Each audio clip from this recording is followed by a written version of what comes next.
Warriors victorious in 6. But guess what? Home team has won all 3 games in the first 3 head-to-head matchups between the Warriors and the Grizzlies, as the Warriors come in with Game 3 of their 5-game road trip and the second of what will be the final back-to-back for the Warriors on this season, as the Warriors losers last night in Atlanta, 127-119. A lot of frustration from the Warrior fan base coming off of that one. Steve Kerr was a little bit more optimistic about the way the Warriors have played in the first 2 games of this road trip. We'll hear a little bit of Steve Kerr from his post-game press conference last night in Atlanta as it leads into this evening at Memphis. That's coming up here on 95.7 The Game in just a few minutes. But yeah, mentioned that both of these teams come in with the Grizzlies at 28-5 at home, as Memphis is the best home team in the NBA, and 28 up and 5 down. 42-27 overall are the Grizzlies,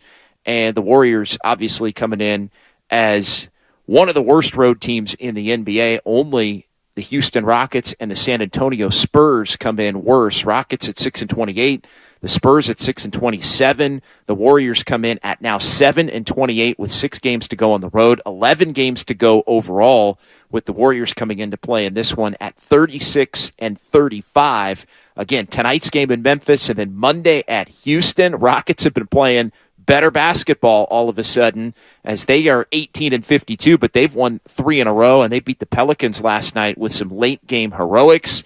The Warriors come up short in Atlanta. The Grizzlies did not come up short in their most recent outing last night in San Antonio, although they did find themselves at one point down by as many as 29 in that game before the Grizzlies had kind of a miraculous comeback in that one to earn the win. They were down 6 in the closing seconds of regulation and hit a 3, forced a San Antonio turnover, and then hit another 3, Dillon Brooks forcing overtime. And the Grizzlies went on to outscore the Spurs 17-11 for their largest lead of the game, coming at the final horn, 126-120.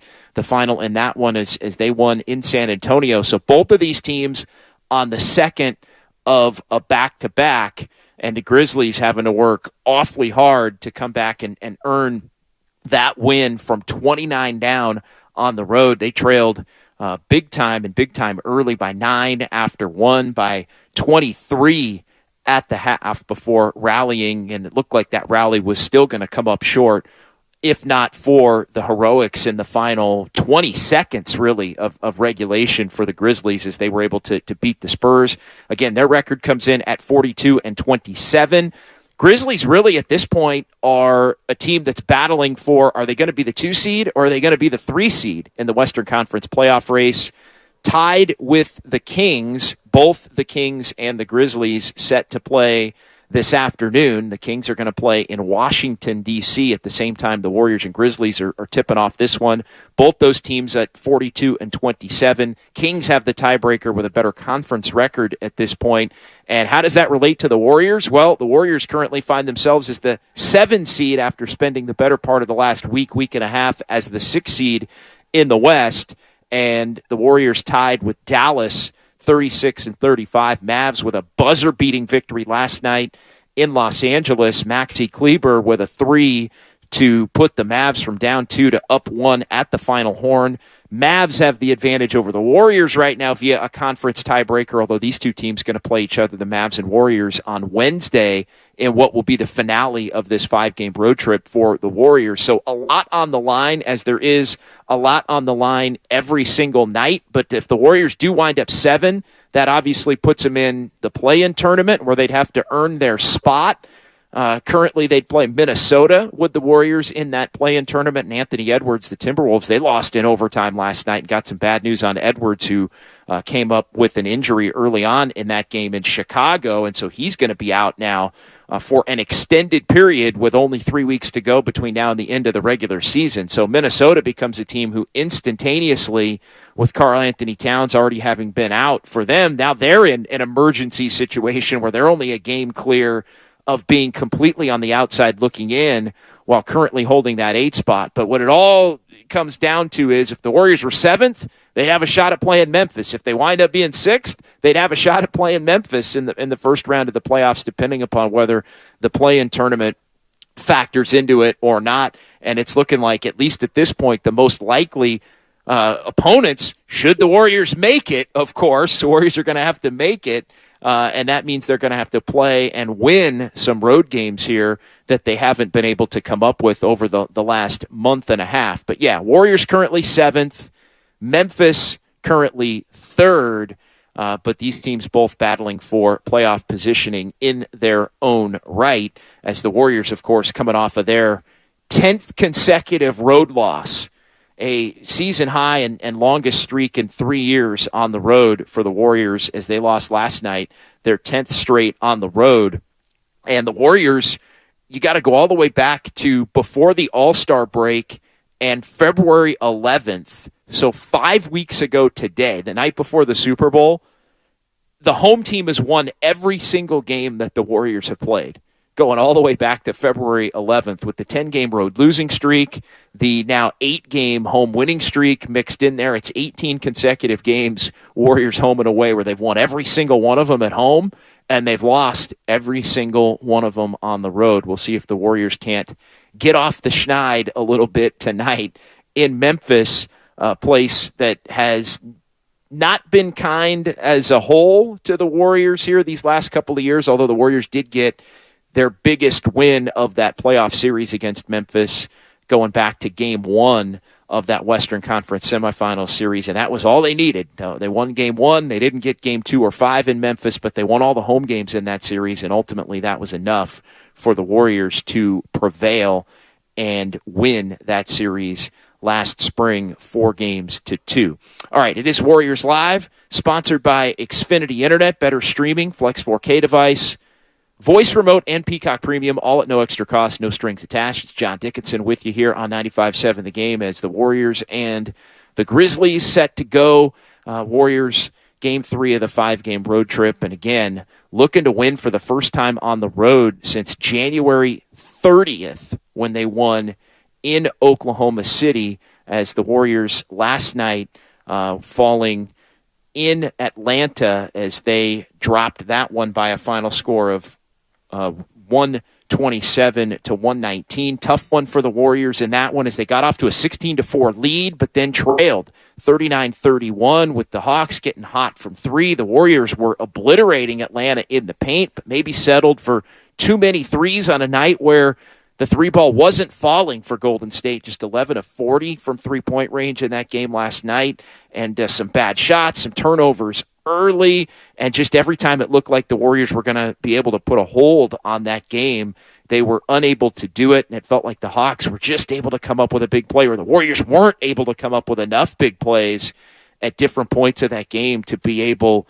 to get the lead late and have a shot to kind of steal one as they were playing without Draymond Green, and Jonathan Kuminga went into the starting lineup, and the Warriors obviously will get Draymond Green tonight back in the lineup as everybody cleared to play the second of the back-to-back, Steph Curry, Klay Thompson, and Draymond Green, as we get into our injury report here.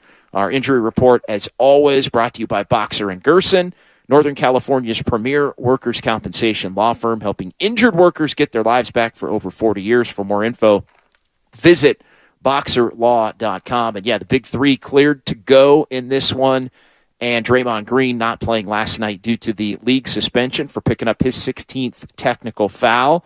That is a feat that Dylan Brooks, the two who have gone at each other over the last couple of years and at each other on the floor and off the floor over the last couple of years, Draymond and Dylan Brooks, the two NBA players highlighted this season with that unfortunate plight of being suspended for picking up a 16th technical foul, which triggers an instant suspension. On the injury side of things, some good news. Tim Roy, who's going to have the call for you, he'd reported from his vantage point via Twitter on just watching the warm-up pregame. Gary Payton II out getting a warm-up in during the early session, and he's getting closer to potentially coming back. Still out, though, tonight with the right adductor soreness, but it sounds like GP2 is getting closer to being able to return. I know he was reevaluated earlier in the week, set to be reevaluated again at the end of this trip coming up in about 5 or 6 days. Warriors without Andre Iguodala, wrist fracture.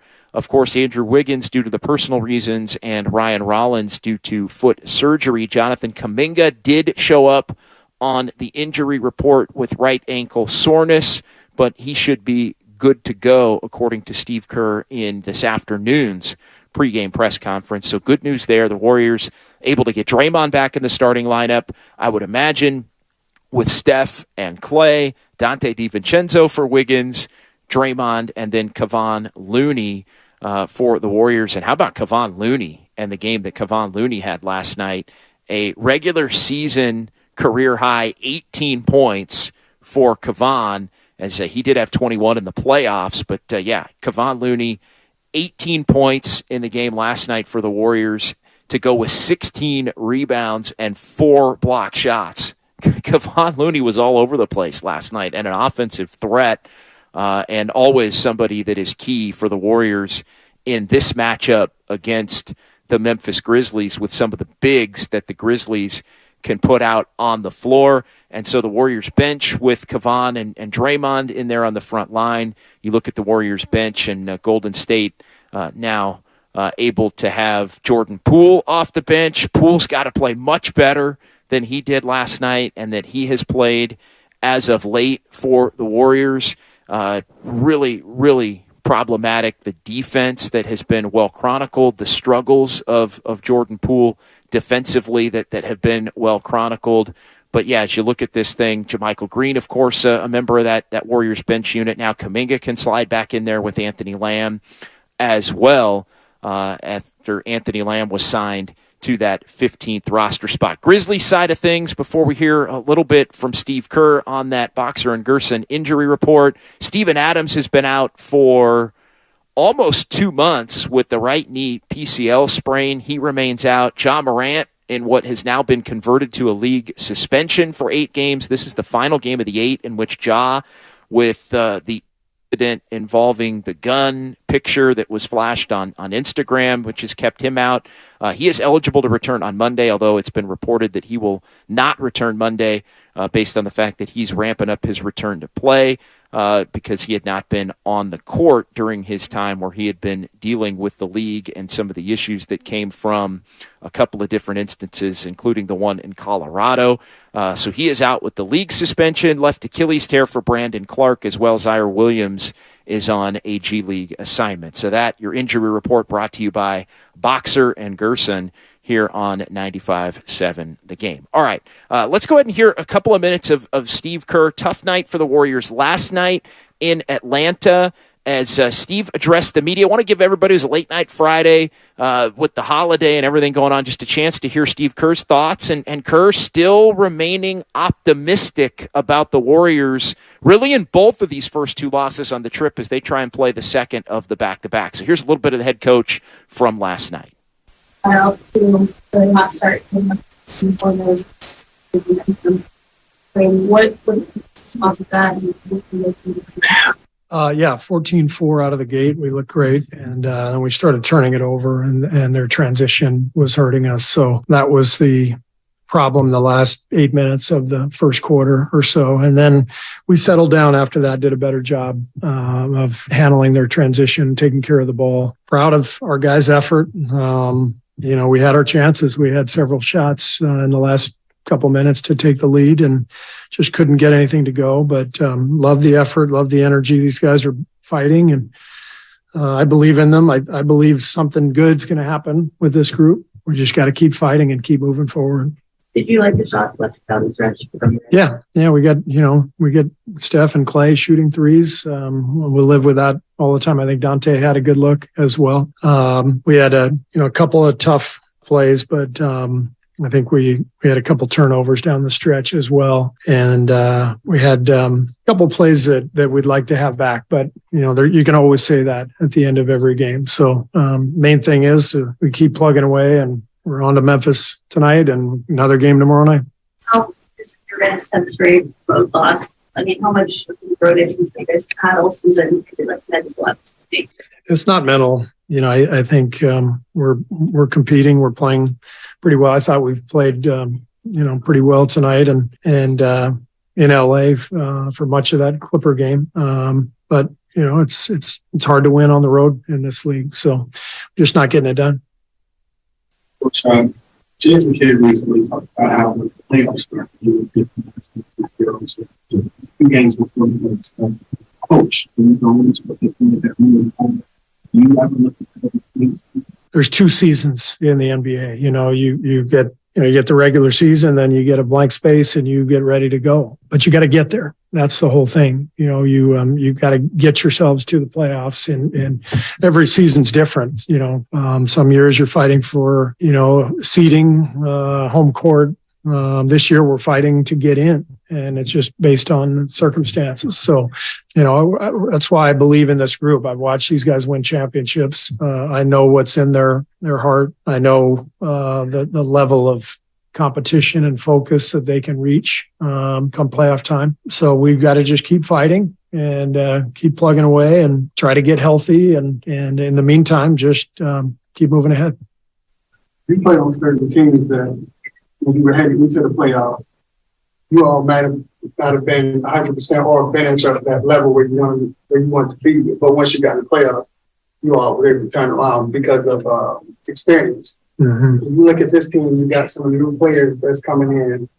You lean more on your vets to go and voice as far as what they need to do, or is that what you do? It's always a collaboration. That's how I look at coaching in the NBA. It's a collaboration between the head coach and the key players, the vets, the core players who have been around for a while. And, that's how I was raised in the league, playing with the Bulls and the Spurs, Cavs, and all those teams I played with. I observed that. So that's how I approach it in my job here. And I've been incredibly blessed to collaborate with Draymond, Steph, Clay, Andre, Loon. These guys are they're so smart. They're so competitive. They want it so badly, and it's our job as a staff to give them the very best chance to win. And we're going to keep doing that every night and see what happens. And then with tonight, how difficult is it to play against 2 point guards that can basically just lead our team as far as assists and everything like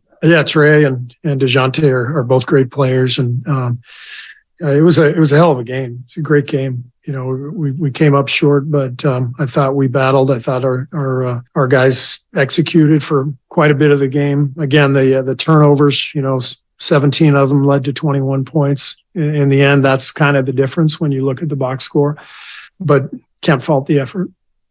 Just playing through that soreness and greater team variety, 6 rebounds. What do you think of?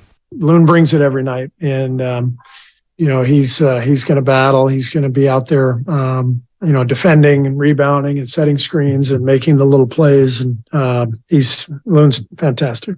You've seen throughout the course of this season, teams how to play, and the case is still excel. That's the time right.